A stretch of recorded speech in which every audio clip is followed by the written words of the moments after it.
Ready to go? Sure thing. Hey, okay. Welcome back, everybody. This is Troy and Dr. Cory here with Body Talk. And today and this week, we're going to talk about sleep, eh? Yeah, I need sleep. After that workout, I need a lot of sleep. Poor Dr. Cory got beat up on today. So, hey, if you're looking for us, you can find us on iTunes.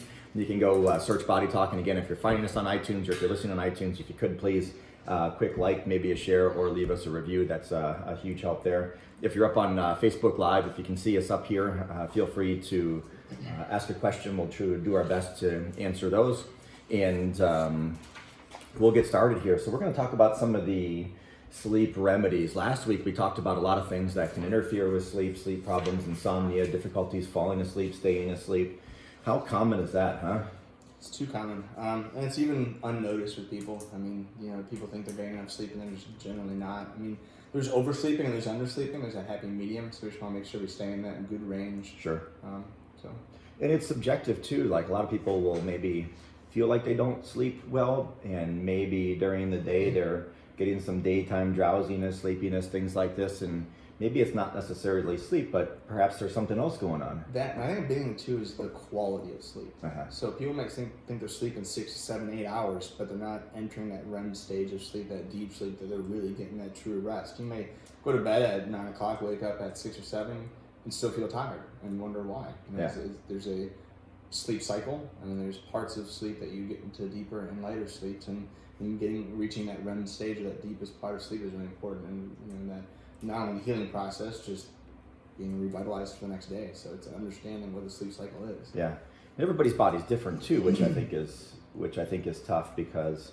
everybody's body has a natural rhythm, natural time it likes to fall asleep. Sometimes we resist that. I know I'm guilty of that. My body naturally wants to go to sleep somewhere around 9 or 9:30, but I like to stay up later because it's time to kind of unwind, and you want to maybe watch a show or something like this, and you can throw the cycle off. But everybody's different. And one of the other big things too, I didn't even really think about this until we were just about ready to start this, is really the difficulty in quantifying sleep. How do you measure it? There's sleep studies. Like, many patients have had sleep studies. I've been through one. You ever been through one of those things? Say again? You ever been through a sleep study? I have not. I've seen people, just an unknown family members that have gone through sleep studies for, just lack of sleep, or people that, need CPAP machines because it's that sleep apnea, which Sure. plays into the whole thing too. So yeah, the problem with the sleep studies is this, and it's well known in the medical community that way you go for a sleep study and you're going to stay the night in the hospital. Now, I don't know if anybody is like me, but I don't sleep well away from home. Doesn't matter where it is. I can be with the family in a hotel, or the family camping, or on vacation. I typically don't sleep as well away from home. And when you do a sleep study, one of the biggest pitfalls with those is that you're in a hospital room and they hook up a million different wires to you. I mean, it's like trying to sleep in spaghetti. So you put this thing on, and then you're supposed to go to sleep. Then they can measure your brain waves, your sleep awake cycles. Do you desaturate your oxygen? Meaning, does your oxygen level go down? And it's a test that could show there's problems with sleep, but is it that you're having problems with sleep, or you just didn't sleep well in that environment that night? So it's a test that can be very valuable, but also can be difficult as well. So sleep's a tough one to really put a thumb on. But most Americans, at some point in their lives, 80% of Americans are going to deal with some type of sleep issue, or short period of what's called insomnia. And have you seen the definition of insomnia, like how they define it?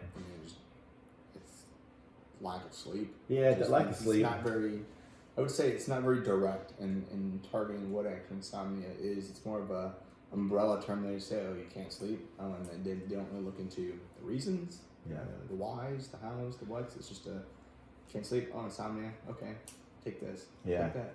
Yeah, it's kind of classically defined too as just difficulties in one of two things: falling asleep or staying asleep. Like, a lot of people think of insomnia like just the lack of ability to fall asleep. Like, they're just constantly looking at the clock all night. And that is, insomnia. But also, there's a lot of people who can fall asleep, but they can't stay asleep. So they may, go to sleep, and then 2 hours later they're awake again. Then it takes a while to go back to sleep, and then 2 hours later they're awake again. So they're really not well rested, and you wouldn't think, and a lot of patients don't think of that in the classic sense as being insomnia, but it is. So it's difficulties falling asleep and staying asleep. And there's lots of different ways to treat these things. So before, I guess, we get too far along and even neglect at this point to get into those things, Let's talk about some things that you can do just even without these. We've got tons of notes in front of us that we've printed off just for review as we go along. But even outside of those things, what are things that, may be on the table as you're working with patients as a chiropractor? In case many of you listening out there don't know, Dr. Cory's a chiropractor, so he's seen lots of patients and helping with pain and, other health issues from a chiropractic standpoint. But as you're talking to someone on the table, what are things maybe that you could recommend just in passing that patients can do to improve sleep cycles? The biggest thing I like to talk to people about is, and emphasize, we are creatures of habit. So whether it become to staying healthy, health and wellness, telling people do exercises, get a routine down, it's the same thing for sleep. We develop habits. We are most comfortable in certain habits and certain patterns. One thing that may work for Troy may not work for me, or one thing may work for Emily doesn't work for somebody else. Great point. So finding that habit or that pattern that works for you. I always say, myself, specifically, unwinding before I actually go to sleep. So cutting off your TV time, dimming the lights, not exposing yourself to a lot of those high powerful screens with the blues and different red lights and things like that, or that are really interfering with your body's natural unwinding process, or preparing itself for sleep. We have sleep cycles. The body goes through certain stages before you actually fall asleep. So disrupting that is a big thing. Another thing I tell people to do is find things that just mellow you out, that calm you down. Whether it's reading a book, taking your dog for a nice walk in the evening, things that get your mind clear. Because, and I remember one patient that you told them you can't fall asleep if you're looking into the future or looking into the past. You have to be in the present. So if you have your body thinking and you're accessing other parts of your brain, your brain's naturally going to continue to work. So think about what you have to do tomorrow, or what you've done the day past, or things that are stressing you out. I say when you close that door and you go into your bedroom, lock everything outside and just think in the moment. Or even think about creative things. When you're creating things in your brain, and your brain's working, those centers, you actually tend to mellow out a little bit, and it stops. It's not as more, excitatory. It's more just the, mellow. So finding one big thing is finding a routine that works for you. Everybody's different. Stay away from those heavy caffeinated drinks and those sugars and things like that. That'll not only just not good for you, but that'll keep you awake during the night. And just find, like I said, something that works for you, keeps you mellow, and just develop a pattern, a routine, and get into it. And don't disturb because you want to watch a TV show. We have TiVo, or DirecTV. Just keep it and watch it during the day, but don't sacrifice your health and your sleep just to fit a TV show because you're scared, Sally Sue at work's gonna pull a spoiler the next day for you. So I like one thing that you said, as you're getting started, calming. Mm-hmm. And I just wrote that down so I wouldn't forget, because I think it's a good point, is when it comes to talking about things outside of natural sleep aids or prescriptive medicines, something calming. And as we get into some of the natural sleep remedies, they basically all do the same thing. They're all calming the body in one way or another, and we'll get to those. But there's other ways that we can kind of calm ourselves as well. And I think this goes way underutilized, biofeedback. Okay, yeah. Biofeedback's a big one. And many people won't give it a chance because it's almost like, self-guided meditation. Mm-hmm. And it's kind of weird, to some people. And you're not used to kind of getting into tune, with your body, the way it feels, what's mm-hmm. going on. But biofeedback's a big one. Yeah. And we do a lot of biofeedback down with the SMT. Yep. And if you haven't tried biofeedback, and maybe you're trying some of these sleep remedies that we talk about, both prescriptive and natural, biofeedback's powerful, and it can really, really help. So biofeedback's a big one that can be very calming, teaches your body to basically relax, like Reiki or yoga. Also, two very calming disciplines. And again, a lot of people maybe haven't done Reiki. Or you ever done Reiki? I have not. No. Yeah. School. So instead of just chiropractic, we had naturopathic programs and acupuncture, and there were definitely friends and other students that were definitely interested. So it was there, I just never took advantage of it. So. Yeah, it's a discipline and a philosophy that's not very widely used here in the States, and I think it's underutilized in a way to help the body become more in tune with itself and calm and help with sleep. But Reiki's a big one, and the first time I was exposed to it, I looked at it, I was like, what in the world is going on here with this? Because I didn't grow up that way, and I came from a military background, so Reiki, what is this? Yeah, totally different thing. Like, we don't calm down, you gotta go, So Reiki's actually really cool, and if you haven't tried it, I think it's something to consider. And then yoga. I was one, my wife kept telling me about yoga, and I was like, and my mother-in-law or my father-in-law's girlfriend at the time, she's telling me about yoga, and I was like, oh, this yoga thing, why these people are crazy, they're on their ums and their and all these things. But if you haven't tried yoga, when I tried it, I was actually instantly hooked. I like it. Yeah, I'm definitely a proponent of Yeah. big supporter of yoga. Yeah, I think those are some disciplines that anybody can do. And the cool thing about either one of those, Reiki or yoga or biofeedback, there's just such a great avenue to find them, and that's YouTube. Yep. You can YouTube. There's nothing you can't YouTube anymore. You can figure out how to build a galaxy on YouTube, I think now. Probably. So YouTube has just about anything you would want on there, and being able to find little short programs that would teach Reiki or yoga or something you can do before sleep is a big one. And then before we get into the natural aids that we're going to talk about today, sometimes hot shower and hot tub. Yeah. Also very calming things that many people have access to, but also underutilized because of their... It's a nice bath, warm bath and salt and some lavender. Lavender's big, for relaxing, so just kind of soaking and just relaxing. Yeah. Tailing off that YouTube thing you're talking about, if you do go on the internet and look at YouTube stuff, make sure you just do a little research into who you're watching too. Don't want to steer you in any wrong directions. People that just kind of throw stuff up there, so make sure the person knows what they're talking about too. Yeah. There's too many people that just think, oh, I can do this, or I can specialize in this. Sure. Throw something up there, so there's a little caveat to that. I think that's smart, because even on the internet, when you go look at stuff, things that are .com sites, any old jackwagon can publish on .com sites. You have to be careful with the things that you find on the web. You mentioned another term. I'm going to spin me off here for a second again. Grounding. Yep. Talk about grounding. What does that mean? Because again, that's something maybe that a lot of people haven't heard before. But water in itself, in the shower, in the mist from water, being able to walk in the grass, it's able to ground you. Talk about that a bit. I think grounding's got a different meaning or definition to different people. The way I interpret it and the way I like to embrace it is, I love being in the summertime. You can walk around barefoot, in shorts, and just really enjoy the nature around you. But walk around barefoot, just connecting to the earth below you. It may sound weird and psychedelic or whatever you may have it, but it's just that being your center. Inevitably we all come from the earth, and then at the end of the day we all return to it. So, knowing where you're coming and going from, and just we'll talk about the energies and stuff that are in the world around us. And then there are energies in different living things, not spirits or crazy witch voodoo around you, but plants and things are living. So just connecting. Water itself, I just love laying in the ocean or a pool, just because floating there is just it's almost a sensory deprivation almost. Like those tanks you can lay in, but just being able to float and just feel weightless, take stress off, and just you just feel at ease and calm. So I think that the grounding is something that I really didn't learn until a few years ago. I knew that I always, when we lived in Wisconsin, I would walk around barefoot all the time. I never really do it too. It's beautiful up there. Yeah, it sure was, and I never really realized why I like to do that as much. But even like when we get down, we have a farm here in Southeast Ohio, and go down there, I'll be barefoot, and now I kind of understand why. It's just kind of your body's natural ability of wanting to ground you. Yeah. And if you haven't really researched that much, check it out, because that's simple. Learn how to ground yourself. So I think it's awesome.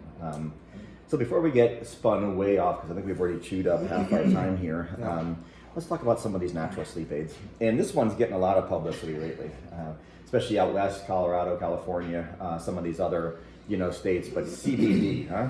That's a big one. Yeah. It's a hot topic for many reasons, just because it's got, it's a cannabinoid.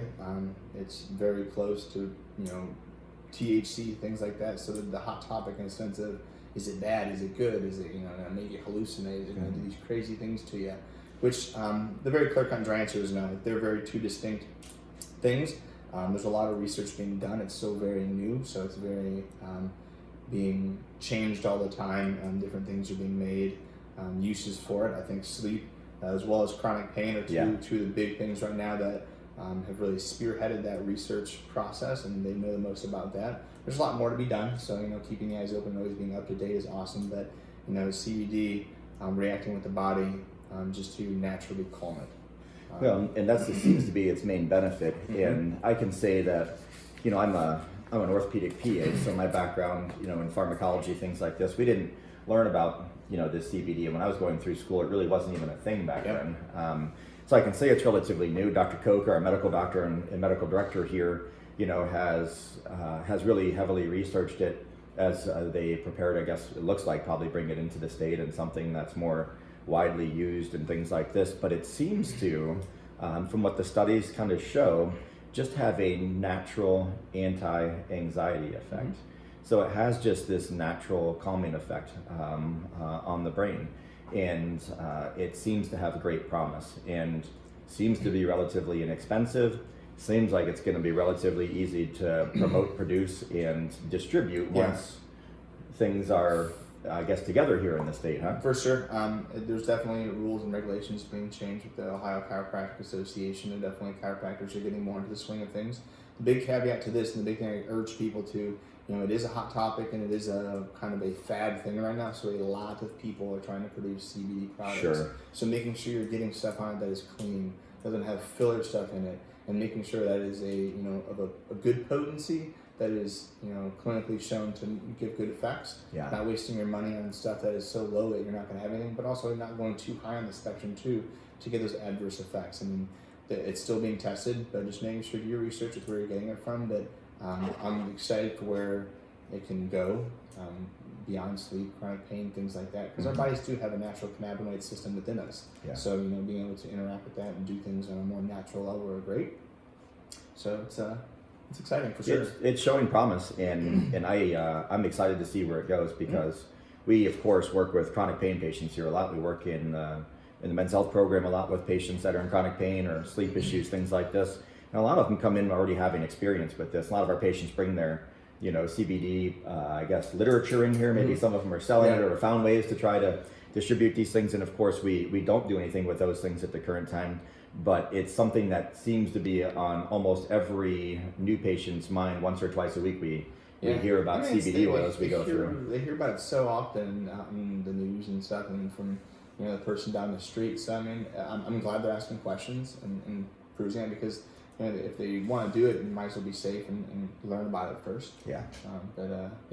Yeah, and we'll see where the state boards go with it. Like you said, the Ohio State Chiropractic Board, the Ohio State Medical Board, where do they go with it? And then, I think that maybe at some point down the road, once this is further along, that maybe we can do a show just on it. Yeah. Once it's kind of has. I'd love to bring stuff into here and just talk about it. And, yeah. I don't want to seem like we're just promoting CBD stuff, but I mean, if people are out there are groups out there. I mean, I can't name any specifically off the top of my head, but there's a lot of advocate groups out there that have done research. I mean, if you find stuff and looking at stuff that doesn't have the .com or the .edu, things like that, but there's a lot of good information out there. So feel free, and I urge you guys to, if you're dealing with chronic pain or stuff like that, you can always reach out to those guys and stuff at this point. But like you said, when it becomes more full circle, it'd be really cool to do some stuff here. Well, this next one I think everybody's heard about, and a lot of people have tried this one, including myself, and I was going through some issues about 10 years ago, and that's melatonin. And a lot of patients will attempt melatonin. There's lots of ways to get melatonin. There's tablets, there's capsules, and then there's some sublingual sprays. Yeah. We use the sublingual spray in the men's health program actually pretty frequently. I very much agree, I like that. Yeah, the sublingual spray is under your tongue. So sublingual means it's like a mist that you can spray under your tongue. That's what sublingual means, in case you were kind of wondering about that one. But it's absorbed much faster that way. And we know that that melatonin for some people works, and some people it won't. Mm-hmm. But there's two populations, I guess you could say three populations that you could use this most frequently, based on some of the research and things that I did kind of preparing for today to kind of give them the best three possible populations. One is those who have difficulties falling asleep. There are some great studies that they reference in the information that we have in front of us that talk about the ability of melatonin to kind of shorten that preparing for sleep cycle. So it kind of speeds that up, speeds your body's ability to fall asleep up, which for a lot of people is a big issue, trying to turn the old coconut off. Huh? Yep, no, for sure. And just the basis of it, people are surprised to hear that melatonin is actually naturally produced within our body. Yeah. It's a response to the sleep wake cycle in darkness. So as darkness sets in, the body starts to kick up that production. I know we talked about cortisol levels in the last one. That cortisol level can actually diminish the melatonin level within our body, so that nice little balance can get thrown off, and that's when you may have to resort to the supplementation side of things. Yeah, and when I was looking in here too, I thought this was interesting. I had not heard this before. Is that well, there's millions of studies that I came across with melatonin and its short-term use, but there weren't any studies on it long-term. And the long-term benefits of it are kind of unknown. Yeah. So that was kind of a new one to me. As much as I've talked about melatonin, used melatonin with Dr. Koka and the Men's Health Program, never really realized there weren't any good long-term studies on it. So, so helping people fall asleep is one benefit, and people who travel by plane, jet lag. Yep. So people who get jet lag, maybe who work frequently, by travel, travel to West Coast, travel back to the East Coast, the middle of the country. That's the one thing I'd suggest to a lot of patients that we have that travel, take some melatonin with you. It's that jet lag and that quick turn of coming back and forth. Yeah. That's where the big one is too. Yeah, it kind of throws the melatonin levels off, because you get out there, maybe you're out west 3 hours apart, then your body kind of resets its melatonin levels based on light and sleep and things like this. And then by the time you get back here, all of a sudden there's difficulties and maybe things don't go back into normal. By taking some melatonin short term, it seems that those people who have jet lag or these constant changing sleep cycles, like swing shifters, can really help set them back into some consistent sleep cycles. So, and I really couldn't, I don't know as you research, but I couldn't find any real negative effects. No, I mean, I've heard some people say they get some weird dreams sometimes. I mean, that may just be a person to person basis. Sure. But nothing that I can think of. I mean, I've taken it myself and never really felt any negative effects from it. Yeah, well, and likewise. And, there's nothing, at least from a medical standpoint, that I could find, to say, hey, if you have these problems, you might want to be careful. With melatonin, there could be some long-term, potential issues with it. So melatonin's a popular one. The cool thing is that there are a lot of over-the-counter supplements. My suggestion is always look for more pharmaceutical grade, supplements. When you're gonna attempt any supplement, is really looking online and seeing if you can find more pharmaceutical grade supplements for any of them. So I think that's always a benefit too. So, any last thoughts on melatonin there? No, I mean, I know it does. It's got some other benefits. Protecting cognitive diseases, things like that. So, good side effects, I guess you'd say. Things like that. Neurodegenerative diseases, so Alzheimer's, things like that. I mean, it's not I'm not saying start dousing yourself with melatonin's going to prevent it, but anything you can do that has been shown to prevent or shown benefit in the brain is always good. So I think that's an important part too. When you talk about Parkinson's or MS, neurodegenerative disorders, we know that poor sleep, it's kind of par for the course with them, and we know that poor sleep can kind of exacerbate or make those problems worse. So anything that's natural that can kind of help their sleep cycles, I think is a great idea. And I can think of one guy, I know he's right on your brain too, that's a current patient here that we're trying to get sleeping better, and huge help. Wow, we're down to 5 minutes. I could just train rolling. Sheesh. Well, we'll just kind of wade through, that way we don't rush. We talk about this next one a lot, and this one really is a big one for patients with chronic muscular pain, that we talk about cramping. And as people age, cramps tend to be more common with sleep, and just in general, they tend to complain of a lot of cramps. But this is a big one that can also help with sleep as well, and that's magnesium. So we really talk about this one a lot in the chronic pain realm. But sleep, how would magnesium help sleep? So magnesium, like you said, it helps out a bunch of different things. It plays a big role in a bunch of different enzymatic processes in the body. To clear cut, get to the nitty gritty and clear cut and dry in it, it really balances the levels of GABA in our body. So it's a neurotransmitter that helps relax the body and really plays an important role in sleep. Second part of it actually kind of goes off with the last thing we're talking about, melatonin. It helps balance out those melatonin levels. So making sure there's that nice little balance there is really important to make sure that our biological clock and sleeping or sleep cycle stays within its rhythm. I know we talked about last week about stress and throwing off that cycle. I mean, you can't just get no sleep and sleep 20 hours the next day. Making sure that sleep cycle and that clock is moving, and if you throw it off, you have to then take time to reset it back. Time is mostly the big determinant on anything we do. It always takes time to do things, whether it's heal or get things back into rhythm, but it's really important to keep those nice and balanced. I know people too sometimes insomnia deal with restless leg syndrome. Yeah, that's a big one. I know restless leg syndrome can be helped with chiropractic care, but that magnesium can definitely decrease that and help you just to find that nice comfortable spot to sleep. So And the magnesium is a known smooth muscle relaxer too. So we know that magnesium clinically can relax smooth muscle, and it's kind of just another, like we had talked about, just a natural anxiolytic. So it just naturally relaxes our body, decreases stress, tension, and anxiety, and smooth muscle. And relaxing smooth muscle is how it helps with cramping, muscle cramping, muscular pain, patients with fibromyalgia, things like this. It can also, it has shown some benefits in high blood pressure as well, because we know that with high blood pressure, blood vessels tend to be under more tension and tightness, and magnesium can actually relax those smooth muscles there too. So it has a lot of secondary health benefits as well as a potential sleep aid. And I can say that a lot of patients don't think of magnesium when you talk to them about what have they tried. Magnesium is one that they've rarely tried, and I thought that was a great suggestion as we kind of research through these things to talk about. The thing I love about magnesium too is whether you're treating it for sleep or cramps. Like I said, there's like 250 to 300 enzymatic processes in our body that require magnesium. Yeah. So whether you know it's helping or not, magnesium is extremely important in the body. So yeah.